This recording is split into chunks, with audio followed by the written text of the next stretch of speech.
Κοιτάξτε, δεν είμαστε όλοι ίδιοι.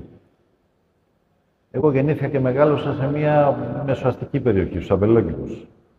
Σε ένα τριάρι διαμέρισμα 100 τετραγωνικών, από μια μέση οικογένεια. Δεν σπούδασα σε ξένα πανεπιστήμια, δεν πήγα στο Κολάμπια. Έμαθα αγγλικά σε συνοικιακό φροντιστήριο, γι' αυτό και δεν έχω καλή προφορά. Δεν είχα ανταντάδες ξενόγλωσσες, δεν ήμουν γιος πολιτικού, δεν μεγάλωσα σε κάποιο τζάκι. Καταλαβαίνω τι σημαίνει να μην βγαίνει ο μήνας, αν και δεν ήμουν σε μια οικογένεια που είχε στερήσεις. Και κυρίως ασχολήθηκα με την πολιτική, γιατί πίστευα και συνεχίζω να πιστεύω ότι μέσα από την πολιτική μπορείς να αλλάξεις τα πράγματα.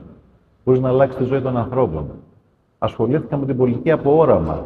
Όχι γιατί πίστευα ότι θα γίνω πρωθυπουργός, υπουργός, βουλευτής, που ήταν πάρα πολύ ξένα όλα αυτά. Νομίζω ότι ο βασικός μου πολιτικός αντίπαλος είχε μια τελείως διαφορετική διαδρομή.